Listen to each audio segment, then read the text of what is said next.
महाभारत के लिए कुरुक्षेत्र की रणभूमि भी सजने लगी थी। जब जन्म को कर्म से बड़ा माना गया और वर्तमान को एक अनजाने भविष्य के दांव पर लगा दिया गया। शांतनु की कहानी इस तरह शुरू होती है।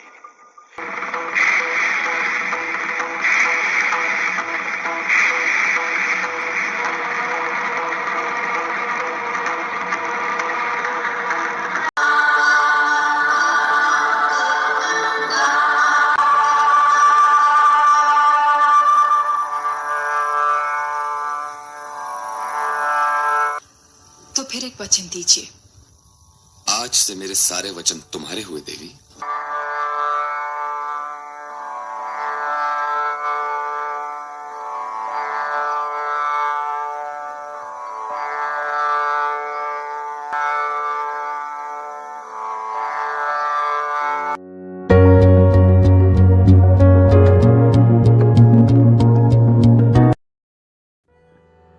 राजा शांतनु की कहानी इस तरह शुरू होती है। एक दिन महाराज शांतनु गंगा तट पर शिकार खेल रहे थे। वे हिंसक पशु पक्षियों के मारने के उद्देश्य से वन में भ्रमण करते रहते थे। राजाओं में श्रेष्ठ शांतनु हिंसक पशुओं जैसे जंगली भैंसों को मारते रहते थे और अकेले ही जंगल में विचलन करते थे। एक दिन की बात है, वे गंगा तट पर विचलन कर रहे थे। उस दिन उन्होंने एक परम सुंदरी नारी देखा। अपने तेजस्वी शरीर से ऐसी प्रकाशित हो रही थी मानो साक्षात लक्ष्मी ही दूसरा शरीर धारण करके आ गई हो। उसके सारे अंग परम सुंदर और निर्दोष थे। किताब में दर्शाया गया है, उसके अनुसार दांत तो और भी सुंदर थे। वह दिव्य आभूषणों से विभूषित थी। उसके शरीर पर महीन साड़ी शोभा पा रही थी और कमल के भीतरी भाग के समान उसकी कांति थी और वह अकेली ही थी। उस दिव्य नारी को देखते ही राजा शांतनु के शरीर में रोमांच हो गया।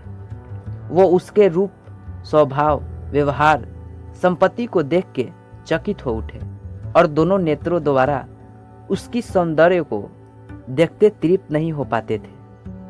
और वह नारी भी महातेजस्वी राजा शांतनु को देख के मुग्ध हो गई। स्नेहवश उसके हृदय में सौंदर्य का उदय हुआ। वह भी विलासिनी राजा को देखते देखते तृप्त नहीं होती थी। तब राजा शांतनु उसे सांत्वना देते हुए मधुर वाणी में बोले, हे देवी, तुम देवी, दानवी, गंधर्वी, अप्सरा, नाग कन्या अथवा मानवी कुछ भी क्यों न हो, देव कन्या के समान सुशोभित होने वाली सुंदरी, मैं तुमसे याचना करता हूँ कि तुम मेरी पत्नी हो जाओ। उस नारी ने अपनी परिचय के रूप में अपना नाम गंगा बताया और फिर उसने शांतनु के पत्नी बनने से पहले एक वचन का अनुरोध किया। राजा शांतनु कहते हैं, आज से मेरे सारे वचन तुम्हारे हुए देवी। गंगा बोली, सारे नहीं महाराज, केवल एक। केवल एक? ठीक है, मैंने वचन दिया तुम्हें देवी।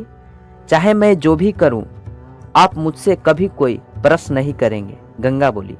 फिर शांतनु बोलते हैं, हाँ, ना तो मैं तुमसे कभी कोई प्रश्न करूंगा और ना ही कारण जानने की चेष्टा करूंगा। यदि आप ऐसा ना कर पाए तो मैं आपके पहले प्रश्न का उत्तर देने के बाद मैं आपके जीवन से सदा के लिए चली जाऊंगी। स्वीकार है देवी, राजा शांतनु बोले। और इस भांति राजा शांतनु और गंगा का विवाह संपन्न हो पाया। धन्यवाद।